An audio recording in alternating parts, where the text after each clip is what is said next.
अब सबसे पहले हम लोग कॉम्प्लेक्स नंबर, अब कॉम्प्लेक्स नंबर करने के पहले सबसे पहले अपने दिमाग में ये आना चाहिए कि कॉम्प्लेक्स नंबर का मतलब क्या है।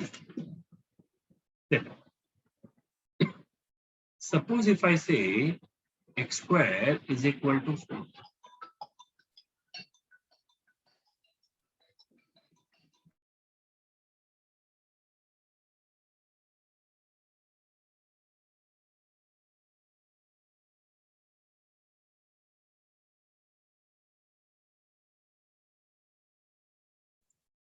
ना अगर x square is equal to 4 तो मैं बोलूंगा x क्या आएगा, सब जानते हैं x will be is equal to plus minus,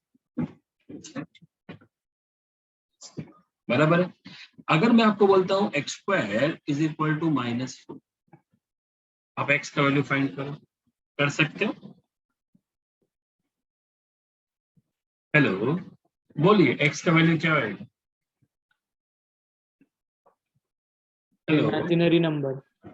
possible ही नहीं, बिकॉज हमने जो भी पढ़ा है वो पढ़ा है real number theory. Real number बोलता है कोई भी स्क्वायर, रियल नंबर का स्क्वायर कभी नेगेटिव नहीं हो सकता। हमारी गाड़ी अटक गई, अब क्या करें? तो हमने एक नया कॉन्सेप्ट डेवलप किया, नाम है आयोटा। क्या नाम है? Iota, right? आयोटा, इसका सिंबल है स्मॉल आई, इसको बोलते हैं imaginary unit. I is equal to under root of -1, right? I is equal to under root of -1। अगर मैं बोलता हूँ I स्क्वायर क्या होता है तो आप बोलोगे root of -1 the whole square, क्या आ जाएगा? -1। अगर मैं बोलता हूँ I क्यूब क्या होता है तो आप बोलोगे सर I क्यूब मतलब I square into I raise to indices, what is I square? -1 into I, answer is -1। अगर मैं बोलता हूँ I रेज टू 4 क्या होता है तो आप बोलोगे sir I square into I square, तो हो जाएगा -1 into -1 because I square is minus, answer आ जाएगा +1। फिर I रेज टू 5 क्या होता है? आप बोलोगे सर सिंपल है I raise to 4 into I। अब I रेज टू 4 कितना होता है? 1 into I is equal to I। तो ये चलता जाएगा चलता जाएगा चलता जाएगा। अगर आप इसको लॉजिकली सोचना है तो उसको ऐसा भी सोच सकते हैं हम लोग, देखो ध्यान से देखो, ये I तो रूट -1 होता है, I बोलेंगे तो दूसरा I स्क्वायर कितना? -1, I क्यूब -I और I रेज टू 4 1, और ये साइकिल है चलता जाएगा। देखो अभी I का power 1, I raise to 1 I, ये रहा I2 I3 I4, ये I5 I6 I7 I8 I9 I10, मतलब जब जब छोटा छोटा I बोलते हैं ना, जैसे I10 पूछा किसी ने I रेज टू 10, तो देखो 1 2 3 4 5 6 7 8 I8, आंसर 1। और सर ऐसे कैसे? देखो चलो I raise to 4 into I raise to 4, I raise to 4 1 होता है, 1 इंटू 1।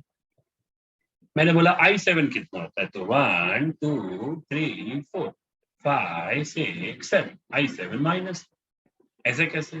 देखो I7 I raise to 4 into I raise to 3, I raise to 4 is 1, I cube is -7, देखो वही आंसर आ गया। मतलब ये साइक्लिक है, इसको बोलते हैं हम लोग आयोटा, अपन आई बोलते चलेगा, एक्चुअली इसका नाम है आयोटा, बराबर।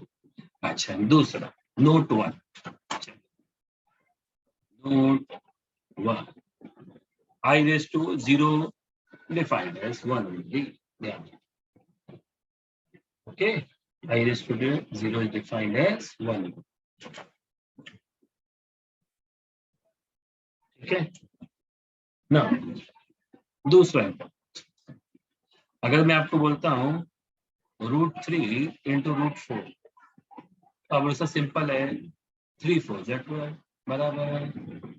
पर अगर मैं आपको -3 इंटू -4 तो गलत मेथड क्या है जो आप लोग बच्चे जनरली करते हैं, जो गलत मेथड ये है। तो आप बोलोगे √2 है, ये गलत,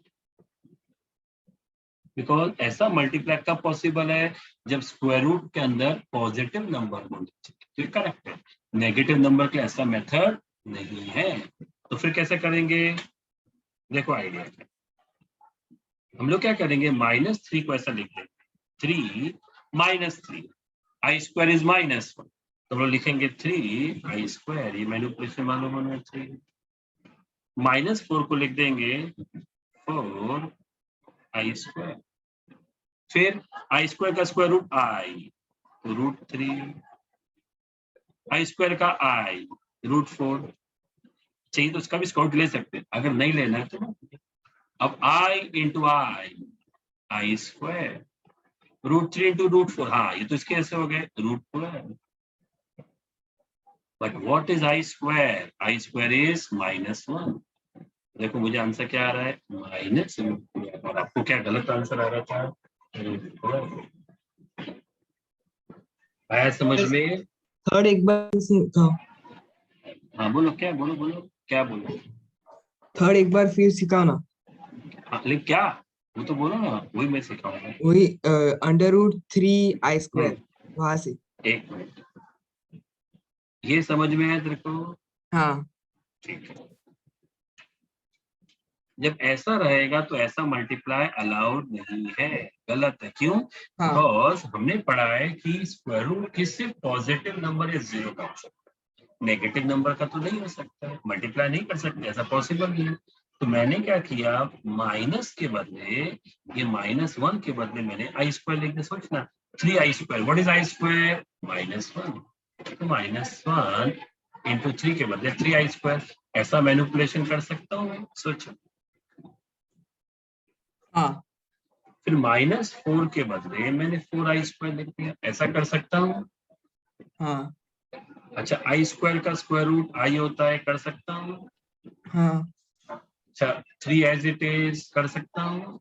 यस i² का square root i, right. √4 i into i² हाँ अब मल्टीप्लाई कर सकता हूँ, √3 into √4 √12, yes and what is i² आपके सामने है, what is i²?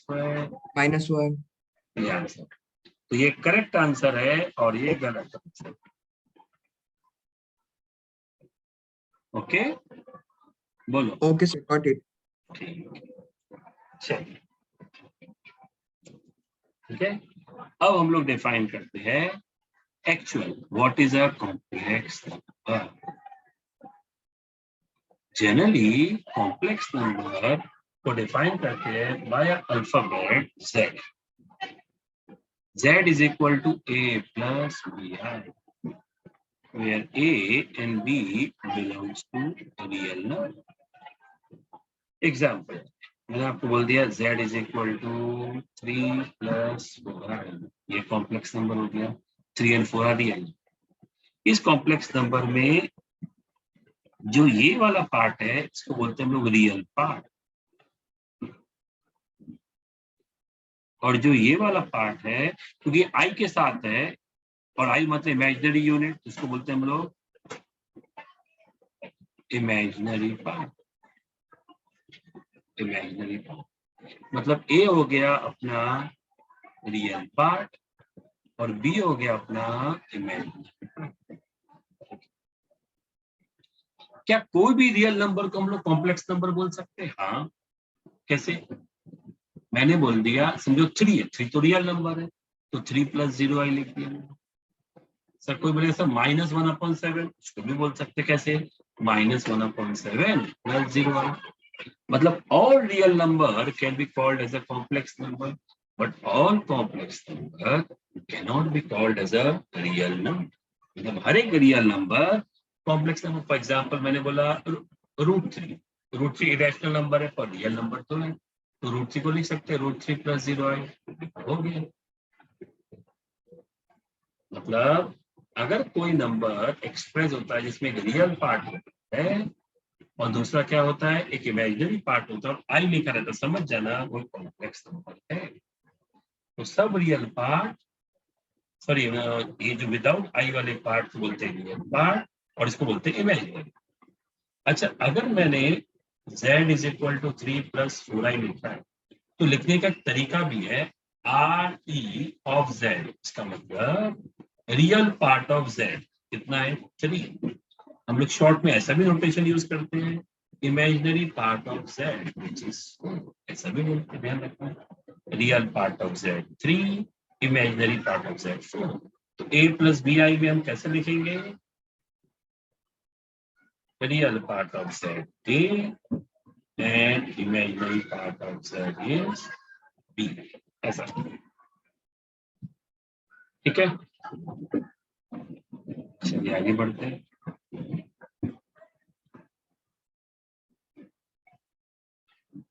When two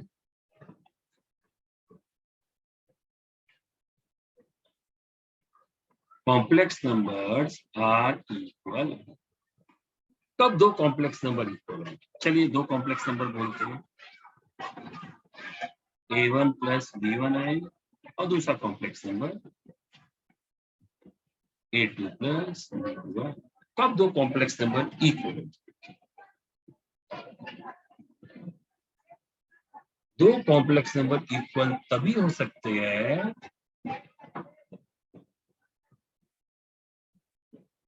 ये, डन सर। दो कॉम्प्लेक्स नंबर इक्वल तभी हो सकते हैं जब इसका real part should be equal to इसका रियल पार्ट और इसका imaginary part should be equal to इसका इमेजिनरी पार्ट। z1 और z2 if a1 is equal to a2 होना चाहिए और b1 is equal to b2। मान लो मैंने आपको बोल दिया z1 इज 3 प्लस 7i और z2 is a plus bi, दो कॉम्प्लेक्स नंबर दिया एग्जाम, और आपको ऑलरेडी एग्जाम में गिवन डेटा है कि z1 is equal to z2, तो कॉमन सेंस बोलता है, बताओ a का वैल्यू कितना हो जाएगा 3 और b का वैल्यू 7।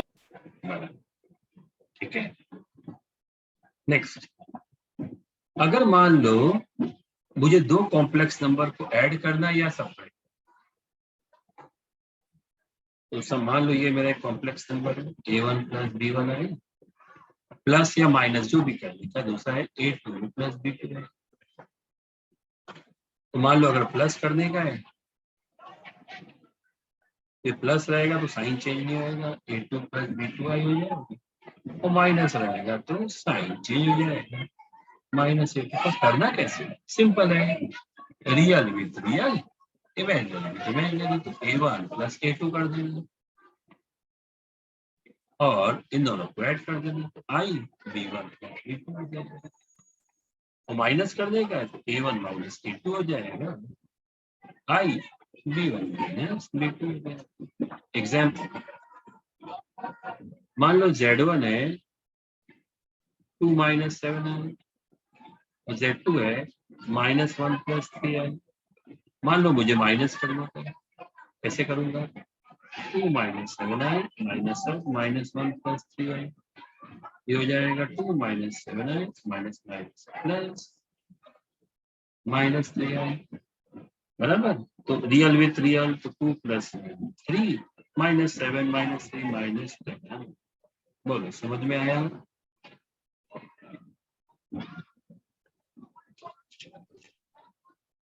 बोलो। हाँ सर। सर एक बार पीछे वाली स्लाइड दिखाओ। ठीक, ये हाँ बस।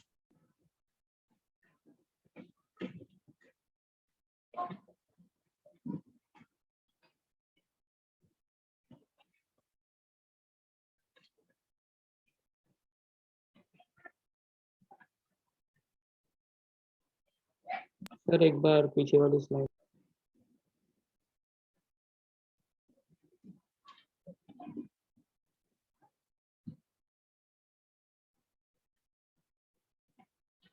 Done sir.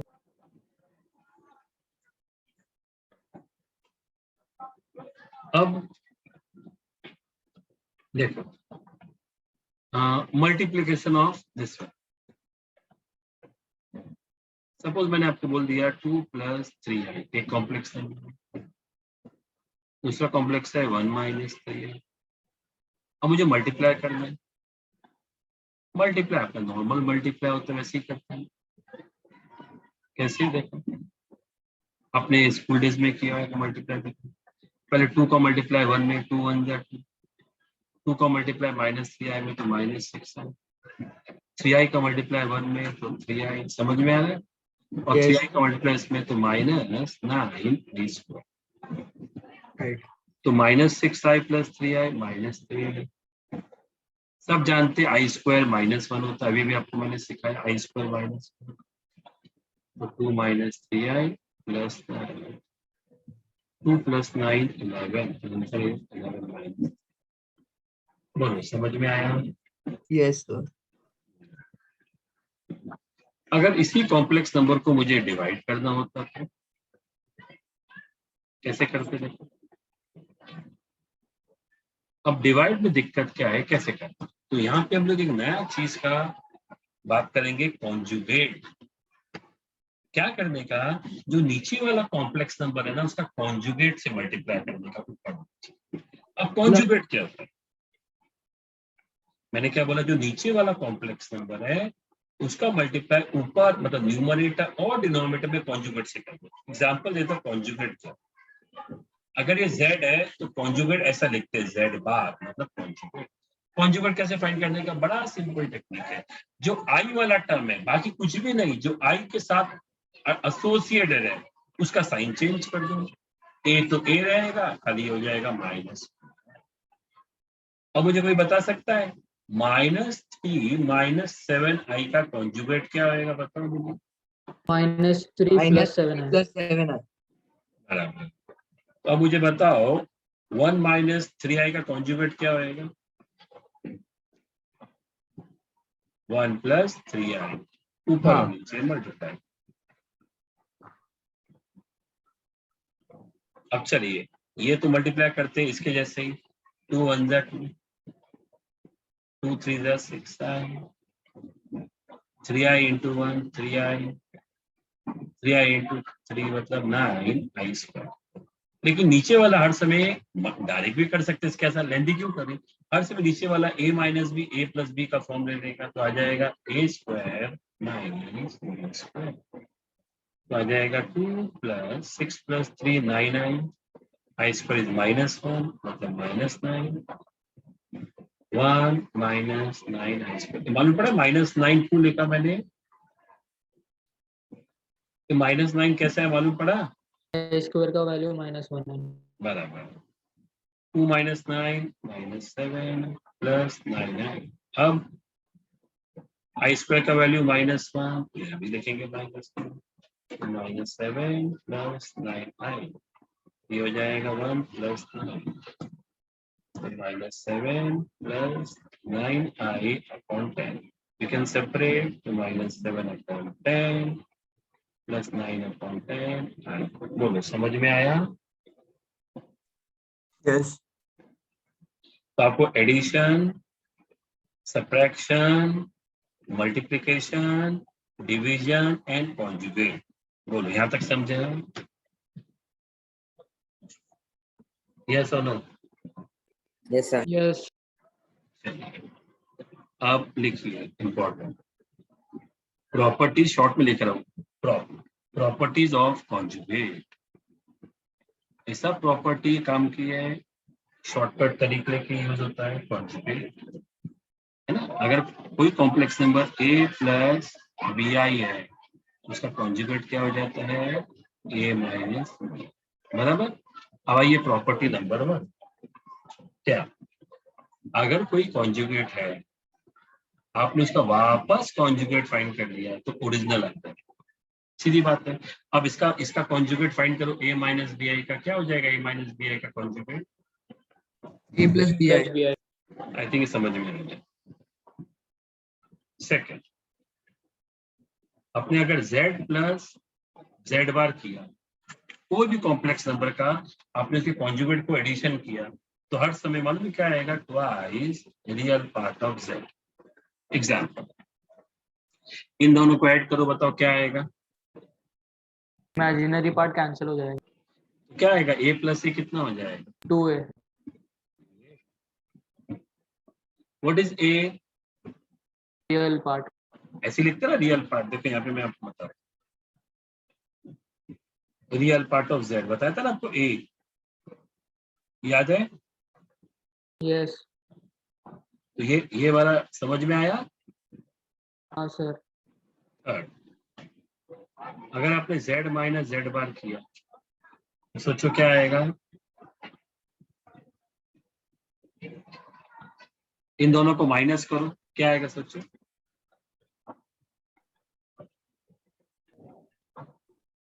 माइनस करो तो साइन चेंज हो जाएगा, माइनस से प्लस 2bi. 2bi। उसको ऐसे भी लिख सकते हैं, ये आई और ये b। What is b, imaginary part. I think समझ में है ये प्रॉपर्टी, ये सब बाहर कर दो। फोर्थ,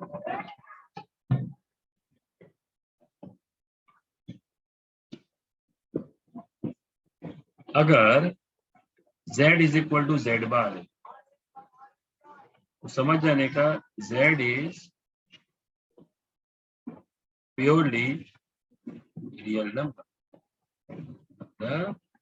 अगर z is equal to Z bar है तो समझ जाने का z कौन सा नंबर है, प्योरली रियल। ऐसे कैसे देखते हैं, z मतलब a plus B I, Z bar मतलब a माइनस बी, ए और ए कट, तो B I plus B I is equal to 0, तो 2bi इज इक्वल टू 0। सीधी बात है, b का वैल्यू कितना आएगा, 0 ही आएगा कि नहीं आएगा। Yes sir. हर समय z और z बार अगर इक्वल है, समझ जाना b का वैल्यू 0। अब सोचो अगर ये z में मैंने अगर b का वैल्यू 0 लिखा तो ये रियल नंबर बनेगा कि कॉम्प्लेक्स नंबर बनेगा, रियल नंबर। इसलिए लिखा। अगर एग्जाम में वर्ड आता है प्योरली रियल तो ये वाला लॉजिक है, मतलब खाली रियल पार्ट दिया रहता। उसका रियल पार्ट भी बनेगा। अगर z प्लस जेड बार अगर इज इक्वल टू 0 आ रहा है तो समझ जाना z is purely imaginary number.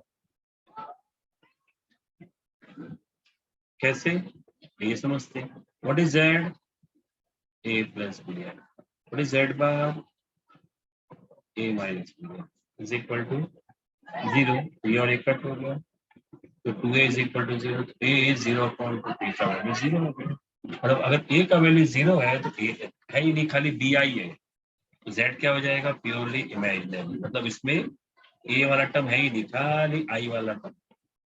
बोलो समझ में आया। हाँ। चलो पहले इतनी कॉपी कर लो फिर आगे। काफी लंबा चैप्टर है और थोड़ा ट्रिकी भी है। एनसीईआरटी में सबसे टफ चैप्टर कौन सा? एनसीईआरटी में 11 में सबसे टफ चैप्टर यही है, कॉम्प्लेक्स।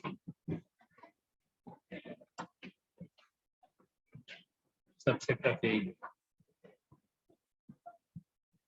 सबसे इजी है वो जो भी सर सिखा रहा है वो सब, वो इनइक्वेशन, वो लॉगरिथम, वो इजी है ना, एकदम मस्त है ना, मजा आ रहा है ना, हाँ सर। तो एकदम इजी है।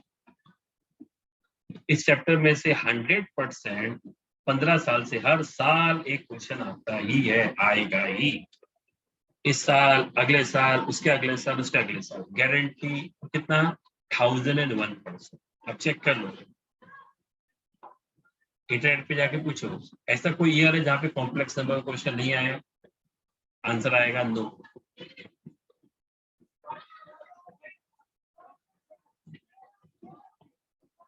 बच्चे बहुत डरते हैं चैप्टर पढ़ते से, इसलिए मैं जान के स्टार्टिंग में चैप्टर, इससे आपको बहुत टाइम मिलेगा डाउनलोड करने के।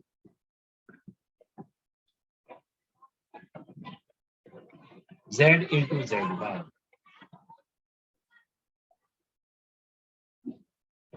z into Z. आइए मैं एक फॉर्मूला लिखता हूँ, मॉडुलस ऑफ z का स्क्वायर। आइए यहाँ पे कुछ भी वर्ड डिस्कशन। जब मैं z is equal to a plus B i बोलता हूँ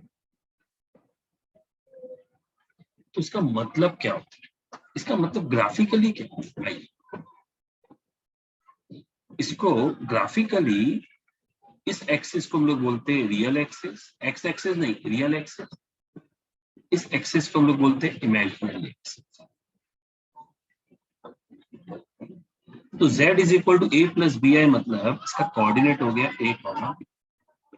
तो यहाँ पे मैं कोऑर्डिनेट प्लॉट करो, अंदाजे से समझो ये a है, इमेजिनरी एक्सिस b है, ये पॉइंट हो गया a comma, which implies z is equal to a plus। अब मैंने बोला ये ओरिजिन, अब मैंने बोला वर्ड यूज किया मॉडुलस। मॉडुलस का सिंपल भाषा में मतलब ये होता है कि ओरिजिन से लेके यहाँ तक का डिस्टेंस कितना है, दैट इज कॉल्ड मॉडुलस। अब सोचो ये लेंथ a है, ये लेंथ b है, क्योंकि ये b है तो ये भी b है। तो ये जो मॉडुलस बोलते हैं ना, आई कैन से ये डिस्टेंस को बोलते हैं हम लोग मॉडुलस ऑफ z, है ना। उसको हम लोग अप्लाई कर सकते हैं पाइथागोरस। तो मॉडुलस ऑफ z का square will be apply Pythagoras, a square plus b square. तो modulus of z will be under root of a square plus b square. अब उसे आपने प्लस माइनस क्यों नहीं लिखा? क्योंकि मॉडुलस का मतलब है, आपने पढ़ा स्ट्रेट लाइन में, only positive value. Because modulus मतलब मुझे डिस्टेंस फाइंड करने का है, ये पॉइंट का यहाँ से डिस्टेंस कितना। तो ये हम लोग एक फॉर्मूला डिराइव किया है कि modulus of z is under root of a square plus b square. आपको एग्जांपल दो, मान लो z इज 3 प्लस 4, तो कैसा दिखेगा? देखो प्लॉट करेंगे फिर, रियल एक्सिस पे 3, इमेजिनरी एक्सिस पे 4, तो पॉइंट क्या हो गया? देखो ये 3 कॉमा 4, तो यहाँ से यहाँ तक 3, यहाँ से यहाँ तक 4, तो पाइथागोरस क्या हो जाएगा?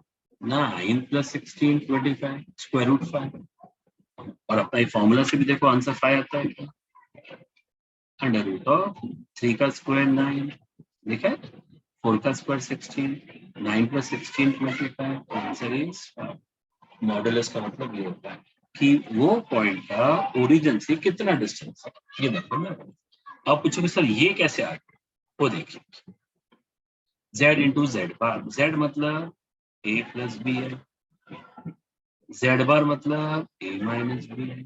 चलो मल्टीप्लाई करो, a इंटू ए स्क्वायर है ना, a इंटू माइनस तो minus A B I, b into B I into A B I minus B square I square, ये और ये कैटो A square minus B square. What is I square? -1, A square plus B square आ गया। तो z into Z बार कितना आ रहा है देखो, a square plus B square आ गया। अब मॉडुलस ऑफ z कितना होता है? Root of a square plus B square. तो मॉडुलस ऑफ z का स्क्वायर क्या हो जाएगा? तो भी a square plus B square. तो LHS is equal to RHS, इसका आंसर भी a square plus B square, इसका भी a square plus B square. तो मैंने प्रूव कर दिया प्रॉपर। बोलो समझ में आया? हाँ सर। 7, एक बहुत important property, Z1 plus Z2 plus Z3 कितना भी होने दो Z, अगर कॉन्जुगेट है, पूरे का कॉन्जुगेट निकालेंगे ऐड करने के बाद, इट इज सेम है Z1 का कॉन्जुगेट, सेम है Z2 का कॉन्जुगेट, की प्रॉपर्टी है राइट। प्लस के लिए माइनस के लिए सब के लिए चले, लिख देता हूं प्लस माइनस सब के लिए चले।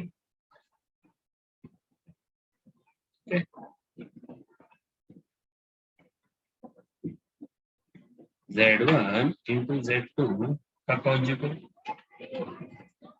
इससे सेम है Z1 का कॉन्जुगेट इंटू Z2 का conjugate, same for division also. अगर Z1 अपॉन Z2 पहले पूरा कॉम्प्लेक्स नंबर फाइंड किया और उसका कॉन्जुगेट फाइंड किया, सेम है Z1 का कॉन्जुगेट अपॉन Z2 का कॉन्जुगेट।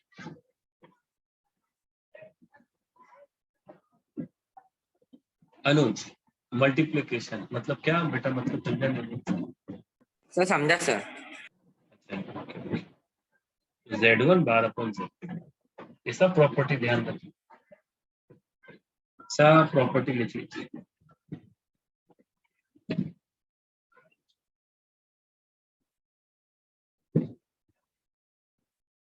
लिख लिया? हाँ सर, एक फिर से बोल रहा हूँ, बहुत इंपॉर्टेंट चैप्टर है, प्लीज मिस मत करना। जो भी रिकॉर्डिंग है फिर से गो थ्रू करना है, डाउट पूछना है। जितना भी डिफिकल्ट पार्ट है मैथमेटिक्स का मैं ले रहा हूँ, जितना द मोस्ट डिफिकल्ट पार्ट।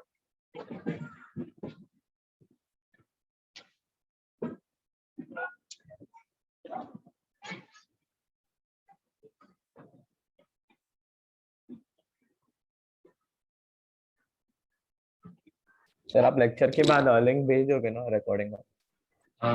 नहीं, मैं लेक्चर के बाद है ना, ये जो बैक ऑफिस है ना उनको लिंक भेजूंगा। वो फिर ना उसको तैयार करके या एडिटिंग करके जरा ढंग से, वॉइस वॉइस भी थोड़ा उन लोग बराबर कुछ करते हैं, टेक्निकल स्टाफ है, बैक ऑफिस स्टाफ है अपना, उसको करके मतलब क्लीन अप करके ढंग से करके पता नहीं क्या करते हैं, और फिर उन लोग ना प्ले लिस्ट में डालते हैं। तो उसमें ना वो प्ले लिस्ट में सिर्फ JEE का आ जाएगा, उसमें मेरा स्ट्रेट लाइन भी आपको दिखेगा, बाद में 1 या 2 दिन लगेगा, और बाद में आपको एक कॉम्प्लेक्स नंबर का फर्स्ट लेक्चर दिखेगा। ठीक है सर वी ट्रांसफर से तो दे सकते हो ना? वी सिर्फ हमें। ट्रांसफर? अच्छा, आप लोग को ठीक है, हाँ दे दूंगा, ठीक है दे दे दूंगा, दो हाँ। वी ट्रांसफर से दे दूंगा, ओके सर। मैं ग्रुप में ही भेज दूंगा वी ट्रांसफर। हाँ सर। ठीक, चलिए बोलो, कॉपी हो गया? हाँ सर। हाँ सर। अब इसमें 20 पेज, तो 20 पेज भी खत्म हो गया। अब मुझे क्लियर क्लियर कर दूं अपना ड्राइंग, सब कॉपी कर लिया है ना? Yes sir.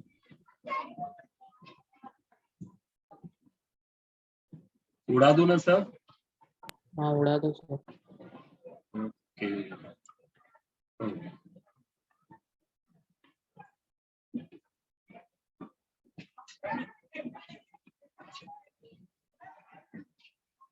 आइए एक और कॉन्सेप्ट पर। अगर दो कॉम्प्लेक्स नंबर है, Z1 is equal to, suppose मैंने बोला 3 + 4, और दूसरा कॉम्प्लेक्स नंबर है 5 + 2,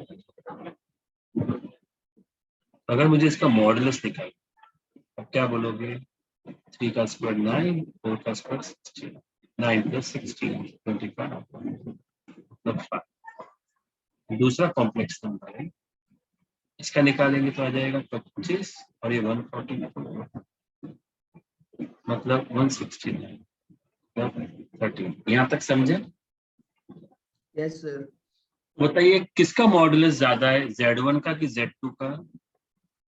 Z2। बराबर, ठीक है, ये सबको समझ में। अब है ना, ऐसा सेम क्वेश्चन ऐसे एग्जाम में आया था, और उसमें क्या ऑप्शंस थे मालूम है? Z1 is equal to Z2, दूसरा Z2 greater than Z1, Z2 less than Z1, और D, एक रुको जरा, ऑफिस से फोन आ रहा, कैश ऑफिस।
हेलो स्टूडेंट, हाँ सॉरी है, जरा ऑफिस से फोन,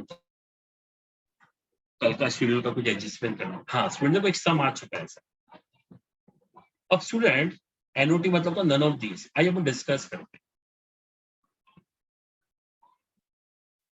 अब आप बता सकते हो इसमें आंसर क्या होना चाहिए?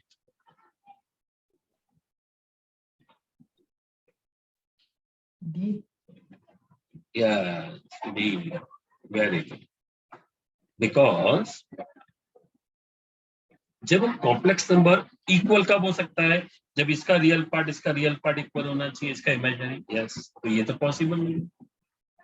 देयर इज नथिंग कॉल्ड कि कोई कॉम्प्लेक्स नंबर किसी से ग्रेटर होता है, मॉडुलस ग्रेटर होता है। मॉडुलस मतलब लेंथ, लेंथ कम ज्यादा हो सकता है। This is a meaningless term. कौन सा मीनिंगलेस? ये और ये मीनिंगलेस टर्म, कुछ भी नहीं है, कुछ सेंस ही नहीं है कि Z2 ग्रेटर देन Z1, ऐसा कुछ होता ही नहीं है। You can't compare to complex. हाँ, complex number can be equal, वो हमने प्रूव किया है। कंपेयर नहीं कर सकते, you can compare the modulus but you can't compare the complex. तो इसलिए आंसर आएगा नन ऑफ दीज। ओके, समझ में आया ये बात? Yes, sir. ठीक है, राइट ना।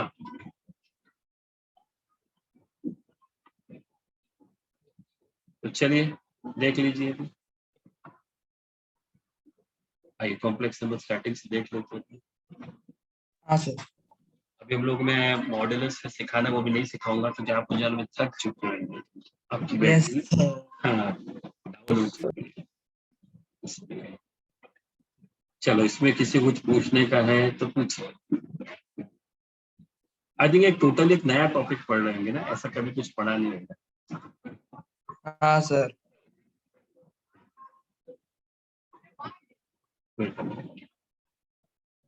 ठीक है, इंटरेस्टिंग है लेकिन सब। हाँ बोलो बेटा। सर एक बार खाली कॉन्जुगेट वापस बता दोगे? हाँ श्योर। देखो कॉन्जुगेट का मतलब क्या है, सिंपल भाषा में मैंने बोला -2 + 11, इसका कॉन्जुगेट फाइंड करना। सिंपल है, कुछ नहीं करने का, रियल पार्ट को डिस्टर्ब नहीं करने का, खाली इमेजिनरी पार्ट का साइन चेंज करने का, बस दैट्स इट ना? बस। अगर मैंने आपको बोला 7 आई, उसका कॉन्जुगेट क्या हो जाएगा? -7। -7। अगर मैंने आपको बोला 11, इसका कॉन्जुगेट क्या हो जाएगा? इसका कॉन्जुगेट क्या हो जाएगा बोलिए? 11।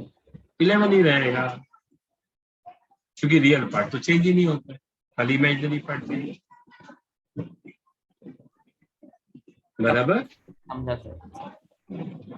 सर एक बार और एडिशन और सब्ट्रैक्शन सिखाओ ना। हाँ ठीक है, चलो यही सीखा। मान लो मैंने कॉम्प्लेक्स नंबर लिया 2 + 13 और दूसरा कॉम्प्लेक्स नंबर है -4 + 11, मुझे एडिशन कर, तो कुछ नहीं करने का है, रियल पार्ट को ऐड कर दो, तो 2 - 4 - 4, इमेजिनरी पार्ट को ऐड करो, 13 + 11 24 है। समझ में आया? हाँ समझ में आया। अब माइनस करने का है, तो कुछ नहीं करने का, रियल रियल इमेजिन, तो 2 - -4, तो मतलब 2 + 4 6 और 13 - 11 2। समझा? Yes yes sir, got it. और बोलो, और बोलिए, कोई डाउट? No sir. अच्छा, तो मैंने आपको जो भी होमवर्क दिया हुआ है, क्या होमवर्क दिया है मालूम है ना? एनसीईआरटी का स्ट्रेट लाइन पूरा करना है आपको, हाँ सर। Yes sir. और कर लीजिए फटाफट। ओके, नेक्स्ट टाइम मिलते हैं। Bye sir, thank you sir. Hi, sir.